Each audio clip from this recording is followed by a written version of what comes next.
আসসালামু আলাইকুম। আমি মোশাররফ হোসেন। আমার ওয়াইফ মাশফিকা আক্তার গত 28শে ডিসেম্বর আপনার প্রাইম হসপিটালে এখানে অসুস্থ অবস্থায় অ্যাডমিশন ছিল। 2-3 দিন হসপিটালে থাকার পরে তখন আমরা আইসিসিউতে তাকে ভর্তি করি। 28 তারিখে আইসিসিউতে ভর্তি করার পরে আমাদের এখানে কর্তব্যরত ডাক্তার, নার্স, তারপরে এবং ম্যানেজমেন্ট সহ অত্যন্ত সতর্কতার সাথে যথেষ্ট সেবা দান করছেন। তার অবস্থা ছিল 5%। সেখান থেকে তাদের অক্লান্ত পরিশ্রম, সহযোগিতা, আল্লাহর অশেষ মেহেরবানিতে 3 দিন পরে সে আবার তার স্বাভাবিক জীবনযাপনে ফিরে আসছে। এখানকার ম্যানেজমেন্ট, এখানের ডাক্তার, এখানকার সেবিকা, এখানকার যারা আছে সবাই অত্যন্ত সুন্দর ব্যবহার, ভালো পরিশ্রম এবং তাদের সেবার মাধ্যমে আমরা যথেষ্ট উপকৃত হয়েছি, যেটা আমরা কখনো অন্য কোথাও মনে হয় হয়তো আশা করলে হয়তো পাইতাম না।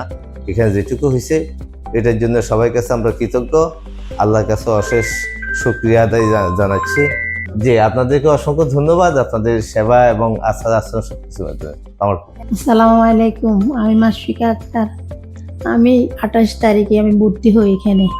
আসলে আমার অবস্থা খুব শোচনীয় ছিল। আমি এখানে আসছি, আসলে আমার নার্সদের অনেক সেবা পাইছি এখানে। আমি তো ঢাকায় চলে যেতাম, কিন্তু অভিষেক স্যার আমাকে বলছে যে না, আপনি এখানে থাকেন। বাড়িতে যাব আমি কল্পনাও করি নাই। যাক, ওনাদের অক্লান্ত পরিশ্রমে আমি আসলে ভালোই হয়েছি। অবশ্যই আমি সার্ভিস নিয়ে সন্তুষ্ট। আসসালামু আলাইকুম।